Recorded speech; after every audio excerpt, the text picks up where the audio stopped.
하나님께서 주시는 말씀입니다. 하나님의 말씀 빌립보서 3장입니다. 3장 10절에서 12절까지 말씀 우리 한 절씩 교독하시고 마지막 절 합독하시겠습니다. 내가 그리스도와 그 부활의 권능과 그 고난의 참여함을 알고자 하여 그의 죽으심을 본받아 어떻게 해서든지 죽은 자 가운데서 부활에 이르려 하노니 내가 이미 얻었다 함도 아니요 온전히 이루었다 함도 아니라 오직 내가 그리스도 예수께 잡힌 바 된 그것을 잡으려고 달려가노라. 아멘.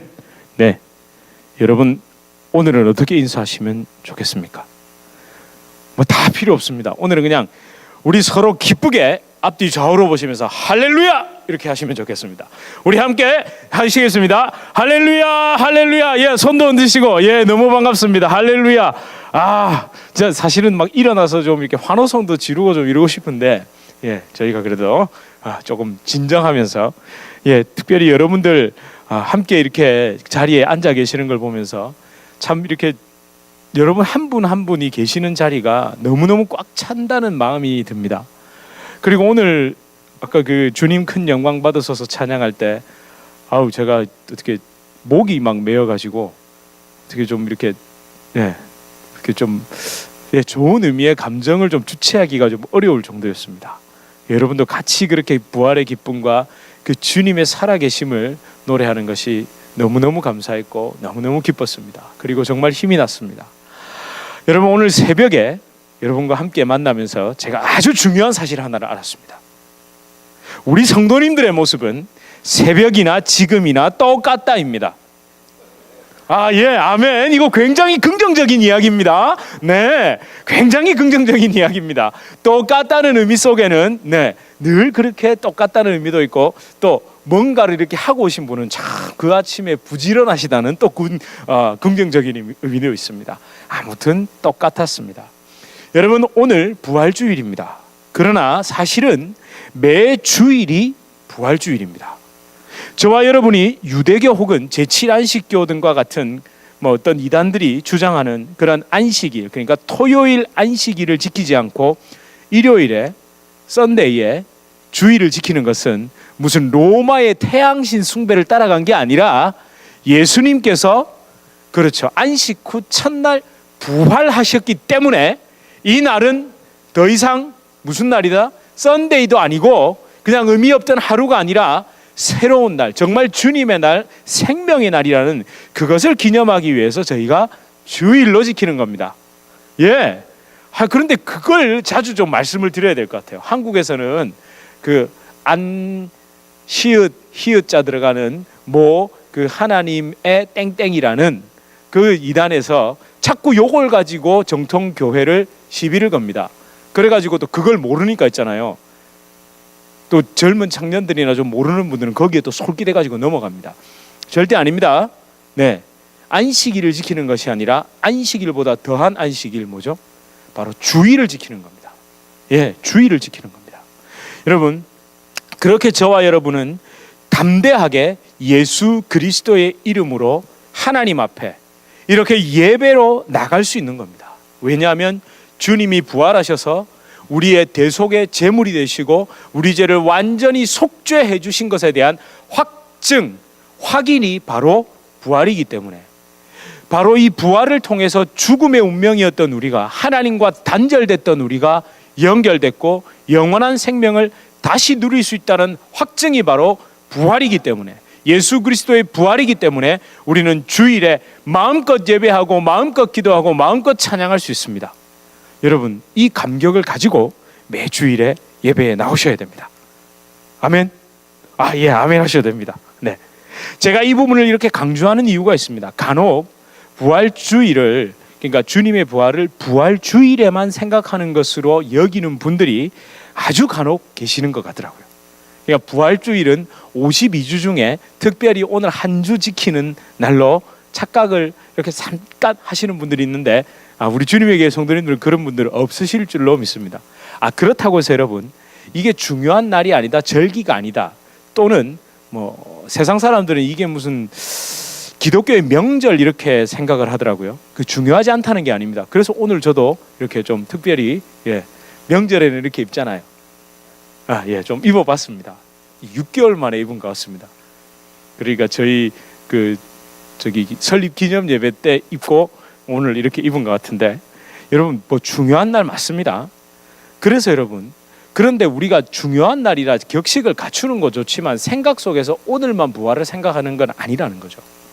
그래서 여러분, 가끔 부활주일이 다가오고 성탄절만 되면 마치 왜 어떤 종교단체에서 왜 우리나라는 특히 그 있죠, 왜 4월에 되면 그 뭐 많은 분들이, 심지어 무교인 분들도 어디에 가서요, 그 산에 있다든지 여러 군데 가서 뭘 달아놓고 오죠. 뭘 달아놓고 옵니다. 꼭 그런 것처럼 자꾸 이렇게 부활주일이나 성탄절을 생각하시는 분들이 아주 간혹 있더라는 거죠. 그건 절대 아닙니다. 여러분, 십자가의 부활과 생명은 52주 중에 오늘 하루만 붙드는 게 아니라 매주, 매순간, 매일 붙드시는 겁니다. 여러분, 엄격히는 여러분이 붙드시는 게 아니라 붙들림 바 되는 겁니다. 바로 12절의 기록처럼 오직 내가 예수 그리스도께 잡힌 바 된 그것, 십자가에 그렇게 꽁꽁 묶여 있을 때, 주님께 붙잡힌 바 돼 있을 때 부활의 참 의미를 깨달을 수 있는 겁니다. 참 감사하게도 빌립보서를 계속 살펴보는 가운데 오늘 본문 속에 뭐가 들어있었습니까? 십자가의 고난과 부활의 권능을 현재 지금 바로 이 순간 붙잡고 있는 누구? 사도 바울의 모습이 딱 기록이 되어 있죠. 그리고 무엇보다 여러분과 함께 말씀을 나누면서 그 안에서 이 같은 마음으로 계속 빌립보서를 살펴보고 같은 마음으로 주시는 그 성령의 감동, 그것이 얼마나 감사한 줄 모릅니다. 여러분, 오늘 새벽에도 저희가 함께 대화를 나눈 가운데도 그리고 여러분의 섬김 가운데서도, 여러분의 기도 속에서도 부활의 의미, 그 여러분 각자에게 주신 그 부활의 의미를 또 저에게도 나누어 주셨죠. 그래서 이 감동으로 여러분과 함께 또 나누고 있는 겁니다. 그렇게 저희는 빌립보서를 통해 하나님, 사도 바울에게 주신 부활에 대한 마음을 함께 나누려 합니다. 살아계신 예수님의 영, 성령께서 빌립보서를 통해서 사도 바울에게뿐만 아니라 지금 이 말씀을 읽고 있는 저와 여러분에게도 분명히 들려주시는 음성이 있습니다. 여러분, 빌립보서 그러니까 전체에서 10절과 12절에 부활에 대한 것을 짧게 그러나 아주 강하게 언급하고 있습니다. 사실은 여러분, 사도 바울은 그 일생 전체를 부활의 소망을 붙잡았다, 그렇게 살았다는 것을 애써 강조하지 않아도 여러분 다 알고 계실 겁니다. 특히 고린도전서 15장에 예수 그리스도의 부활에 대한 그 확신과 소망이 정말 가득 차 있습니다. 그러면 빌립보서에서 아주 짧은 듯 그러나 강렬하게 기록된 부활에 대한 그 사도 바울의 고백이 왜 중요할까요? 근데 표정이 이러신 것 같아요. 그걸 나한테 물어보면 어떡하냐, 이런 표정으로. 그렇죠. 여러분께 질문, 그러니까 한번 왜 중요할까요라고 제가 묻는 이유는 잠깐이라도 생각을 해보시라는 겁니다. 우리는 자꾸만 생각을 잘 안 하고 성경을 그냥 무턱대고 읽어버리거든요. 아니, 한번 생각해 보십시오. 이게 그러면 짧은 듯이 빌립보서 전체에서 딱 그 2절이지만 이 부활의 권능, 이 부활에 참여하려는, 이 부활을 붙잡으려는 이 사도 바울의 이야기가 짧은 듯 왜 이렇게 강렬할까? 한번 고민해 보시라는 겁니다. 그것은요, 그의 상황 때문에 더 그렇습니다. 어디에 갇혀 있습니까? 감옥에 갇혀 있는 상황입니다. 여기서 상황이 더 나빠지면 어떻게 됩니까? 순교하게 되죠. 솔직히는요, 순교, 이건 종교적인 용어죠. 우리 너무 거창하게 포장돼 있죠. 죄송합니다. 그대로 표현하면 목 잘려 죽는 겁니다. 사형입니다. 죽임 당하는 겁니다. 지금이야 검사도 들어가고 증인들도 들어가서 보기도 하고 확인도 하고 이러지만 옛날에는 그냥 끌고 가서 댕강입니다. 정말 속된 말로 하면 죽음 같은 게 옛날에 받았던 사형입니다. 여기서 상황이 더 나빠지면 사도 바울은 그대로 죽음을 맞이하는 겁니다. 여러분, 이런 상황, 이 극한 상황, 죽음으로 마무리되는 것이 전혀 이상할 것이 없는 상황에서 사도 바울은 10절을 통해서 뭘 얘기하고 있습니까? 부활의 권능을 얘기하고 있습니다. 여러분, 이 얘기를 하면 어쩌면 사람들이 뭐라고 생각할까요? 아이고, 바울 당신이나 좀 잘 챙기세요. 무슨 지금 감옥에 갇혀가지고 언제 죽을지도 모르면서 무슨 부활의 권능 얘기하고 있냐고 이렇게 말할지도 모릅니다. 그리고 여러분 또 11절에서 뭐라고 고백합니까? 죽은 자, 여러분 원어적인 의미는 그냥 죽음, 그냥 그대로입니다. 그 죽음 가운데서 부활에 이르려 한다라고 말합니다. 여러분, 이게 왜 그렇게 중요할까요? 사람은요, 어쩔 수 없이 자기중심적이고 자기 이해에, 그러니까 자기 이익에 편리한 대로, 자기에게 유리한 대로 모든 걸 해석하죠. 성경 말씀이라고 그렇지 않을까요? 우리 솔직하게, 우리 그렇지 않습니까? 솔직하게 성경 말씀 볼 때마다 이걸 어떻게든 나의 상황에 맞게 더더욱이 어떻게 좋게 해석하려는 그런 본능이 우리 안에 있습니다. 그러니까 여러분, 지금 사도 바울처럼 이런 극한 상황에 처하면, 죽음의 상황을 맞이하면 어떻게 될까요? 사실은 처음엔 발버둥 치겠죠. 이걸 벗어나 보려고. 그렇지 않습니까? 막 이것을 벗어나기 위해서 갖은 노력을 합니다.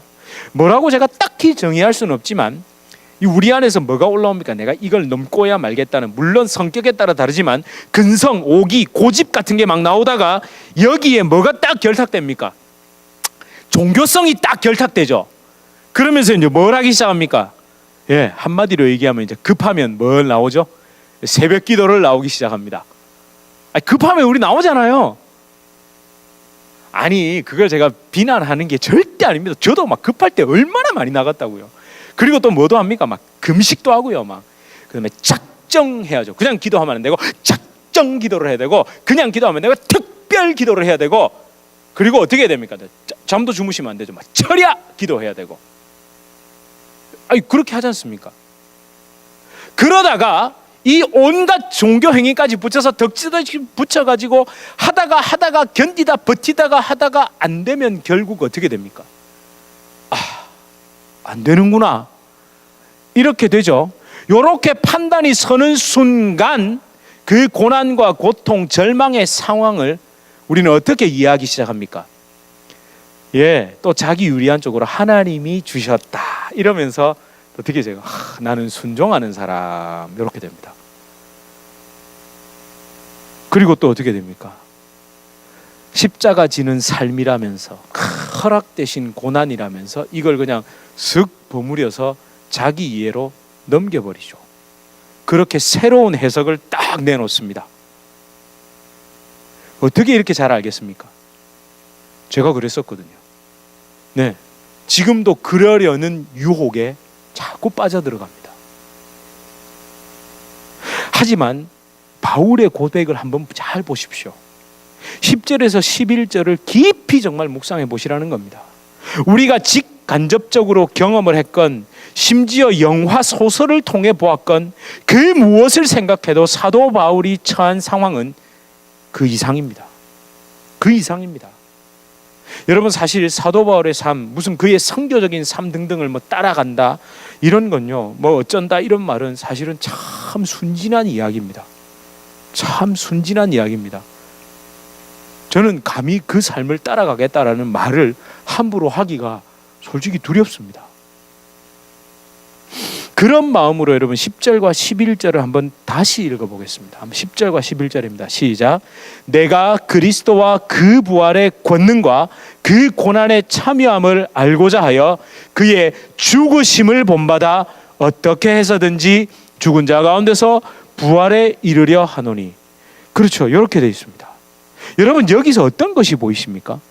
무엇이 보이십니까? 어느 치우쳤습니까? 한쪽으로 그 해석을. 내가 지금 이렇게 어려운 상황이니까 나는 그저 십자가의 고난, 십자가의 죽음만 생각하고 있습니까? 우리는 그렇게 생각한다니까요. 내 상황이 힘들면 자꾸 십자가의 고난, 십자가의 못 박힘, 십자가에서 죽는 것, 이런 것만 자꾸 생각을 하려 한다니까요. 그리고 내가 반대로 굉장히 기쁜, 아주 그 어려움에서 벗어나면 막 하나님께서 나를 살려주실 때 막 부활, 막 생명, 소망, 또 이런 것만 붙잡으려고 합니다. 물론 이게 반대가 될 수도 있겠죠. 그런데 바울은 이 짧은 속에 영적인 균형, 즉 자신의 상황은 십자가 고난 죽음에 치우치기 쉬운 상황이지만 부활의 권능에 대한 믿음, 죽은 자, 죽음의 환경 속에서 부활할 것에 대한 그 소망을 이 속에 녹여내고 있다는 겁니다. 그렇죠. 생명과 죽음, 절망과 소망이 균형을 딱 이루고 있더라는 겁니다. 그래서 여러분 감히 말씀드릴 수 있습니다. 사도 바울에게 부활은 감정적 혹은 신비적 허상 또는 관념이 아니었다는 것. 여러분 이렇게 고백할 수 있다는 것은 우리 자꾸만요 부활 이러면 우리도 모르게 자꾸 뭔가 이 종교적인 이렇게 뭐랄까요 기독교인이라면서도 부활주의를 지키면서도 부활 이러면 신비적인 종교 현상으로 이해합니다 자꾸. 그리고 종교적인 교리 그러니까 기독교의 독특한 교리가 부활 교리입니다 이렇게 얘기하거든요. 그러면서 우리도 모르게 그걸 관념으로 자꾸 빠져들어간다니까요. 그 생각으로만 아 그래 뭐 부활이라는 게 있다더라 이런 수준으로. 여러분 왜 이럴까요? 왜 사람은 이렇게밖에 생각하지 못할까요? 여전히 자기 경험, 이성에 기대 있기 때문입니다.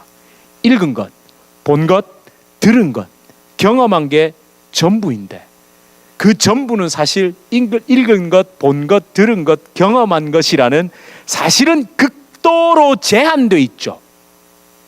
여러분 모든 것을 다 읽으셨습니까? 모든 것을 다 경험하셨습니까? 모든 것을 다 들으셨습니까? 모든 것을 다 보셨습니까? 아니지 않습니까?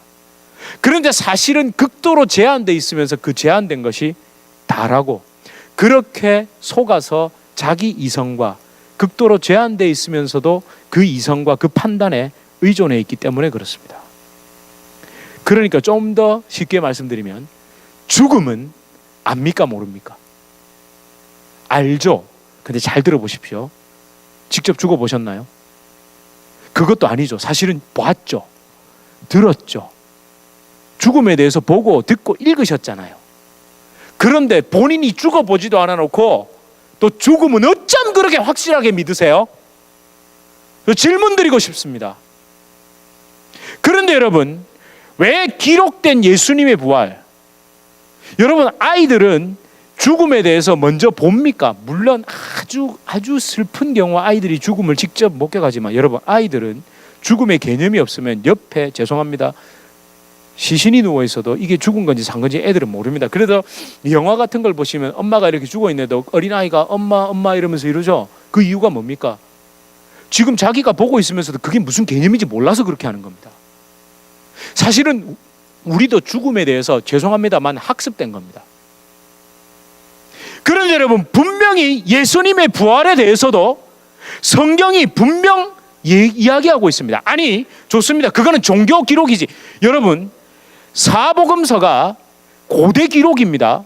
고대의 문서입니다. 여러분 고대 근동의 역사를 연구하는 사람들은 성경을 제외하고 연구할 수 없습니다. 거기에 적어도 사복음서, 아니 사도행전, 아니 로마서, 고린도전서, 빌립보서, 디모데후서, 히브리서, 베드로전서 등등등 분명히 부활, 예수 그리스도께서 살아나셨다라고 분명히 기록하고 있고 수많은 증인들이 있었다라고 기록하고 있는데 왜 그건 죽어도 안 믿으려고 그러죠? 그거 이상하지 않습니까? 여러분 이게 인간 이성의 한계입니다. 결국 자기가 조금 더 그냥 본 것, 읽은 것 그것으로 절대적인 것이 있는데도 믿으려 하지 않는 겁니다. 여러분 죽음을 그렇게 믿으신다면 부활도 확실히 믿으셔야 합니다. 누구? 십자가의 그 부활, 예수 그리스도의 부활을 붙잡고 있는 사람, 그 사람은 그게 확실히 믿어지게 돼 있는 겁니다.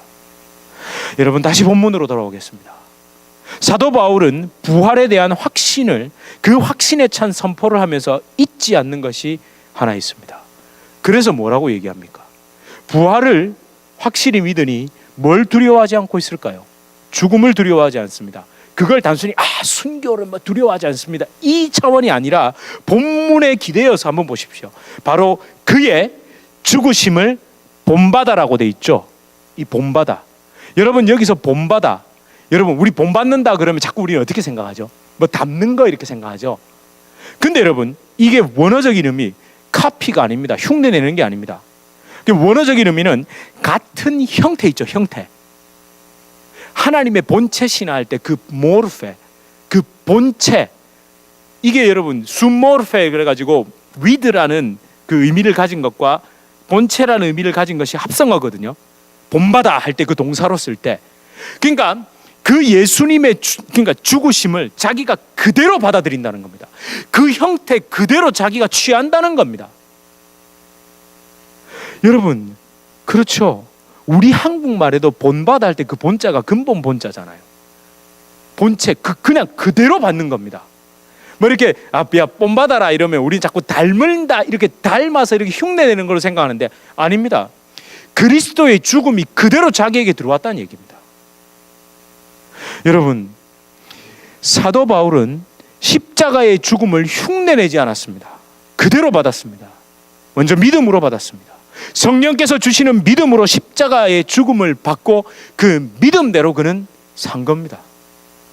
내 과거, 내 옛자, 옛사람, 옛습관이 예수님과 함께 십자가에 못 박혀 죽었음을 믿었습니다. 믿음으로 그리스도의 대속의 죽음을 받을 때, 그대로 받을 때 내 속에 살아계신 분은 내가 아니라 바로 예수님이심을 직접 경험한 겁니다. 빌립보서를 쓰는 순간에도 그 감옥에서도 사도 바울 자기가 쓰는 게 아니라 바로 그리스도께서 나를 통하여 빌립보 성도들에게 이 말씀을 전한다는 그 믿음으로 쓰고 그게 그 믿을 때 그대로 그에게 다가온 겁니다. 그렇죠. 내가 그리스도와 함께 십자가에 못 박혔나니 그런즉 이제는 내가 산 것이 아니라 누가요? 오직 내 안에 그리스도께서 사신 것이라는 그 고백이, 그 진리가 지금 빌립보서에서도 그냥 막 쏟아지고 있는 겁니다. 막 쏟아지고 있는 겁니다. 그러면 저와 여러분, 지금 인생은 뭡니까? 그럼 지금 저와 여러분이 그렇게 예수 그리스도의 죽음과 부활을 생각하면서 살아가고 있는 이 인생은 뭐라고 얘기해야 됩니까? 아니 그럼 네가 얘가 아니라 예수로 산다면서 너 왜 고모양 고꼴로 사냐라고 말하면 여러분 뭐라고 얘기하시겠냐는 거죠. 그럼에도 넘어지고 쓰러지는 지금의 삶을 뭐라고 얘기해야 되겠냐는 거죠. 이에 대한 사도 바울의 고백, 아니 성령 하나님께서 사도 바울에게 주시는 이건 답입니다. 바울이 도 닦아서 알아낸 게 아니고 성령의 감동으로 이거구나라고 성령께서 바울에게 주신 이 답이 바로 12절에 있습니다. 우리 함께 12절을 함께 고백하겠습니다. 시작. 내가 이미 얻었다 함도 아니요 온전히 이루었다 함도 아니라 오직 내가 그리스도 예수께 잡힌 바 된 그것을 잡으려고 달려가노라. 사실은 달려간다는 것보다 사실 이끌려가는 거죠. 여러분, 이게 무슨 말이겠습니까? 그렇죠. 한마디로 말하면 죽음과 부활, 그 부활의 생명이 녹아있는 십자가에 붙들려 이끌려가는 삶을 자기가 살고 있는 중이라는 겁니다. 좀 더 정확히 말하면 나는 아직 완전히 얻거나 이룬 것은 아니지만 십자가에서 대속의 죽음과 그 속죄를 부활을 통해 확신하신 예수님께 붙잡힌 바 되어 내가 살아가고 있다라고 선포하는 겁니다. 사단은 참소합니다. 그렇게 너 네 안에 예수가 산다면서 여전히 왜 넘어지지? 사탄은 참소하거든요. 그러나 그때 이 믿음의 말씀을 붙잡고 또 일어서는 겁니다. 이루었담도 아니요 온전히 얻었담도 아니요 온전히 이루었담도 아니요. 여러분, 온전히 이루지 않았다는 거지 전혀 이루어지지 않았다는 게 아닙니다. 요즘 아이가 어떻게 감사하게도 이렇게 달리기를 그러니까 트랙을 하는데 땅 해가지고 출발하면 조금 늦게 도착할 수도 있고 중간에 걸려 넘어질 수도 있지만 넘어졌다고 아이가 다시 출발선상으로 되돌아옵니까? 절뚝거리면서라도 끝까지 갑니까? 여러분 정말 질문 드리고 싶습니다.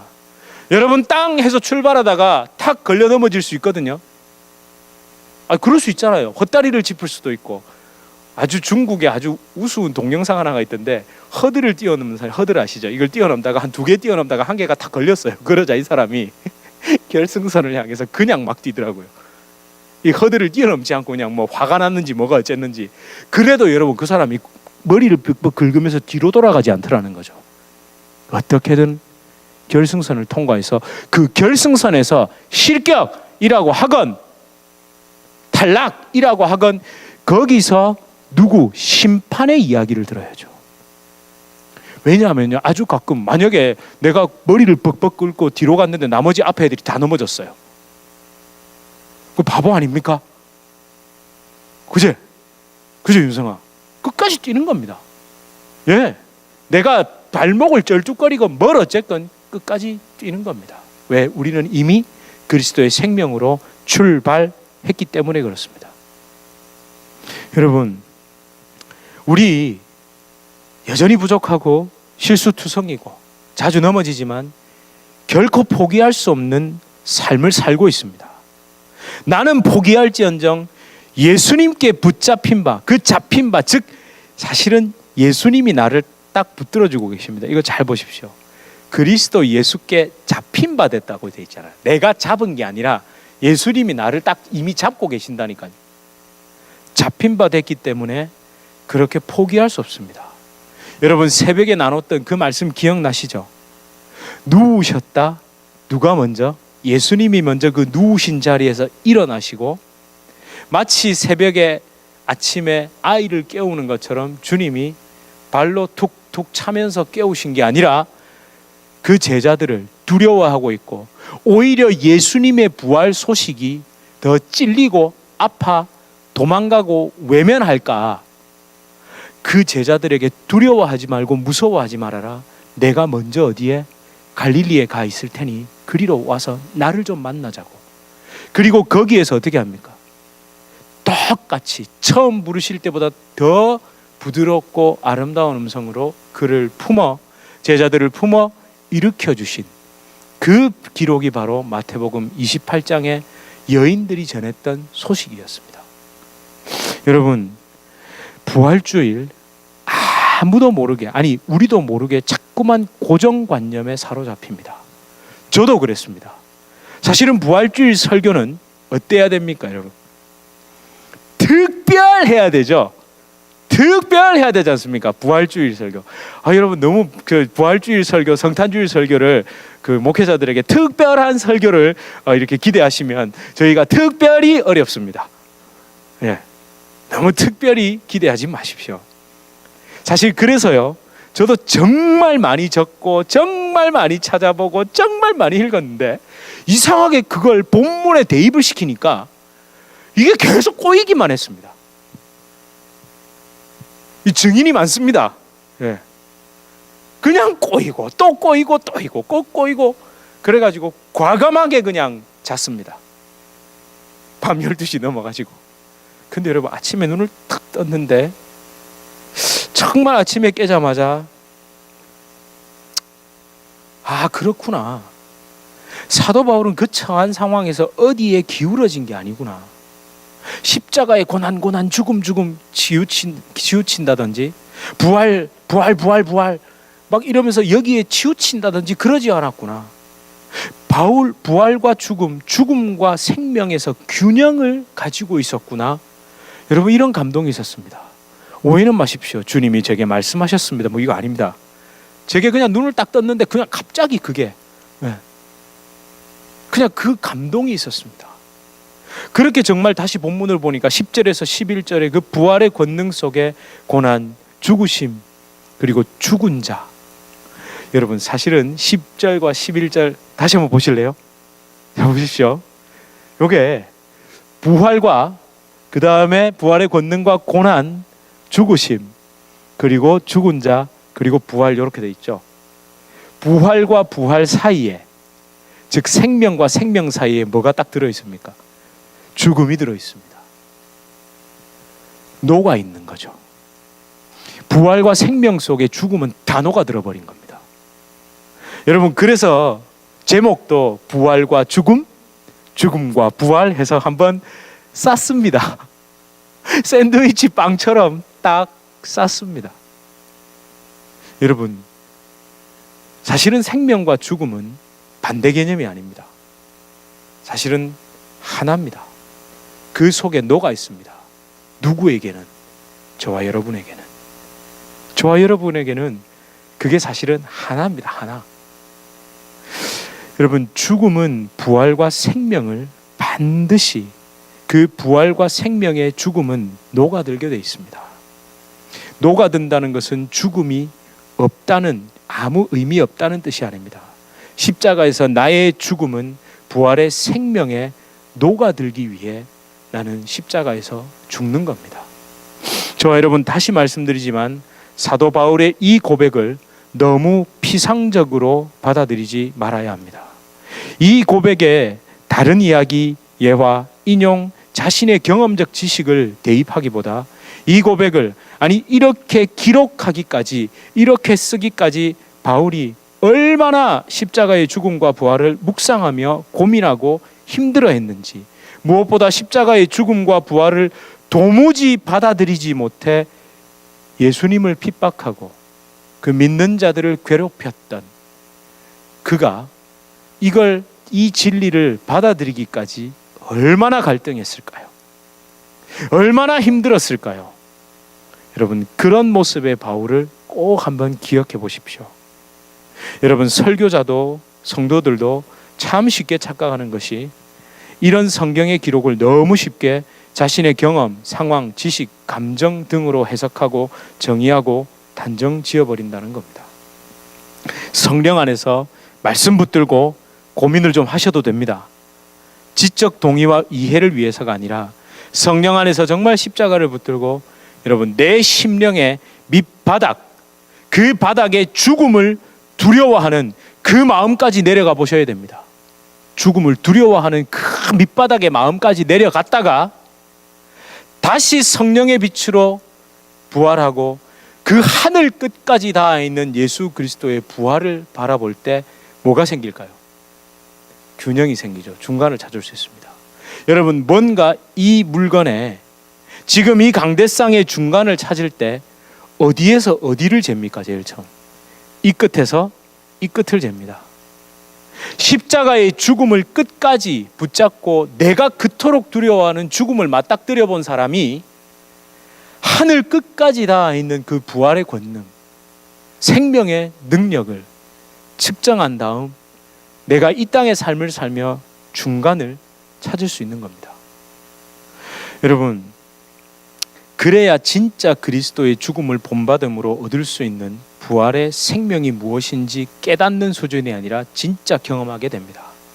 그런 사람만이 이 땅의 삶을 살면서 십자가의 죽음과 부활로 말미암은 그 영적 긴장을 가지고 예수님께 붙잡힌 바 된 삶을 살 수 있습니다.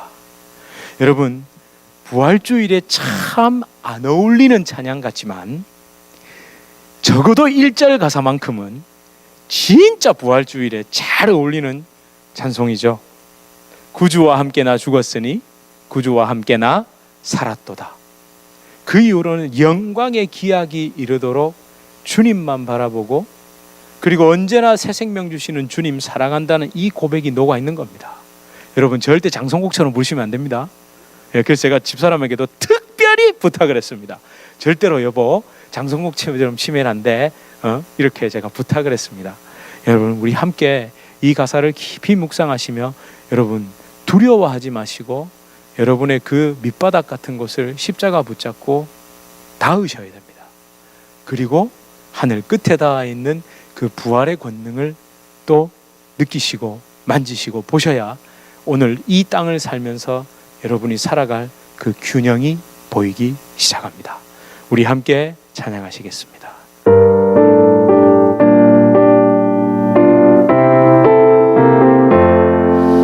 구주와 함께 나 죽었으니 구주와 함께 나 살았도다. 영광의 그날에 이르도록 언제나 주만 바라봅니다. 언제나 주는 날 사랑하사 언제나 새 생명 주시나니 영광의 그날에 이르도록 언제나 주만 바라보. 우리 가슴에 손을 얹고 1절 걸 고백하겠습니다. 구주와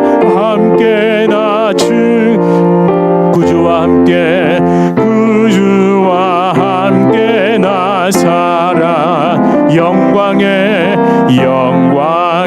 그날에 이르도록 언제나 주만 바라봅니다. 언제나 주는 날 살아가사 언제나 새 생명 주시나니 영광의 그날에 이르도록 언제나 주만 바라봅니다. 언제나 주는 날 살아가사 언제나 새 생명 주시나니 영광의 그날에 이르도록 언제나 주만 바라봅니다. 여러분, 우리는 우리의 영혼의 문제를 가지고 주님 앞에 나온 것입니다. 우리가 예수 그리스도를 믿는 것은 이 땅에서 눈에 보이고 손에 잡히고 내가 누릴 수 있는 것들을 얻기 위해 주님을 찾아온 것이 아니고 십자가를 붙든 것이 아닙니다.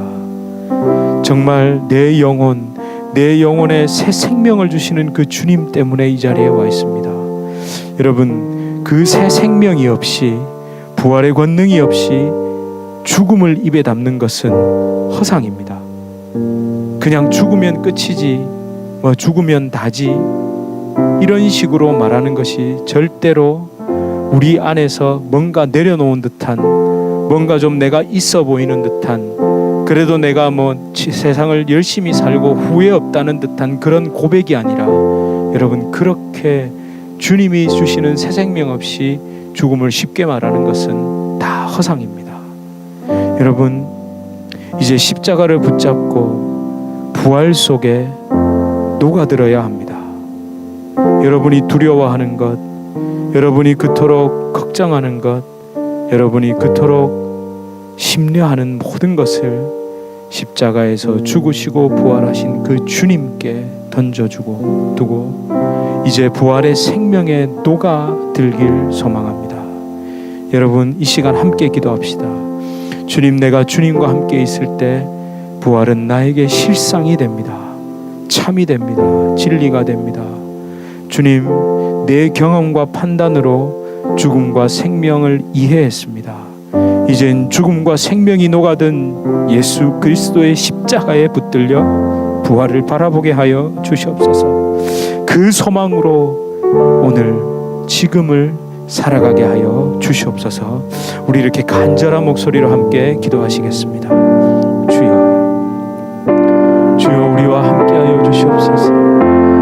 언제나 주님의 그 사랑이 아버지 하나님 내 안에 소망, 주여 부활의 소망, 주님 아버지 생명 없이 아버지 하나님 내가 너무나 쉽게 죽음을 바라보냈습니다.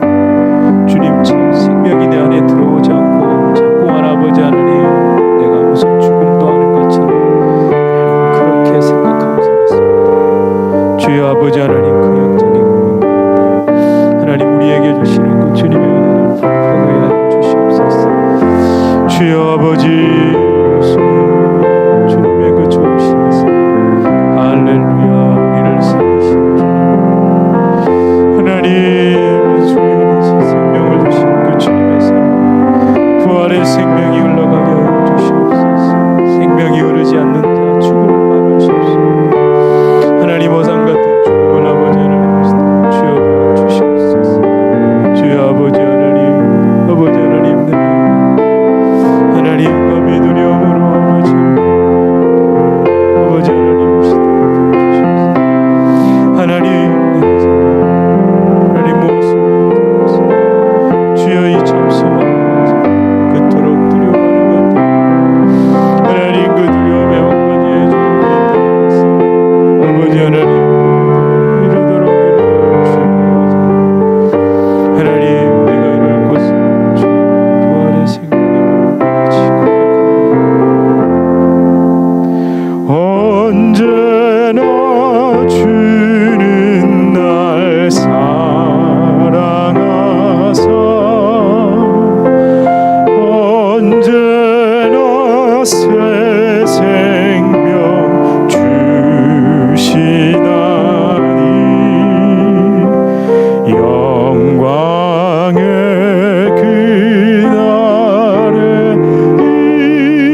주님, 생명을 주셨음 때문에 주님을 사랑한다고 고백하는 것이 아니라 주님을 사랑하기에, 그냥 주님을 사랑하기에 주님이 나에게 함께 하시고 주님이 나와 함께 하심이 나에게 영원한 생명이 됨을 고백합니다. 하나님, 사도 바울도 분명 그것을 깊이 깨달았을 것입니다. 정말 도무지 받아들일 수 없었던 것이 십자가의 죽음 그리고 부활이었는데, 결국 그 주님을 만남으로 말미암아 주님이 먼저 내게 찾아와 주셔서 누워버렸고 쓰러져 버렸고 어찌할 바를 모르는 나를 먼저 일으켜 주심으로 하나님, 그도 주님의 사랑을 깨닫게 되었습니다. 하나님, 죽음과 생명 사이에서 도무지 상상할 수 없는 그 깊은 영적 고민과 성찰을 했던 그 바울이 마침내 깨닫게 된 순간은 주님을 만나는 순간이었습니다. 주여, 성령으로 오셔서 부활하신 주님, 우리가 주님을 사랑한다고 고백할 때 주여 우리 안에 성령으로 오셔서 하나님, 우리 안에 새 생명을 허락하여 주시옵소서. 하나님, 그 새 생명을 가지고 죽음도 이야기할 수 있습니다. 하나님, 그런 것 없이 자꾸만 어딘가에서 들었고 누가 그렇게 떠났더라, 누가 그렇게 했더라 라는 것을 읽고 함부로 죽음에 대해 그리고 삶에 대해 말하지 않게 하여 주시옵소서. 하나님, 주의 부활의 생명이 내 안에 들어올 때 하나님, 실상으로 실존으로 하나님, 우리는 그리스도의 죽음과 부활을 맞아들일 수 있습니다. 하나님이 부활의 생명으로 우리 성도님들의 삶이 가득 차게 하시며 하나님, 그렇게 두려움 없이 하나님의 이끄신 바대로 나의 저 끝과 또 저 하늘 끝을 보는 가운데 하나님, 균형 잡힌 그 죽음과 생명 사이에서 균형 잡힌 신앙생활을 할 수 있도록, 인생을 살아갈 수 있도록 축복하여 주시옵소서. 예수 그리스도 이름으로 간절히 기도드립니다. 아멘.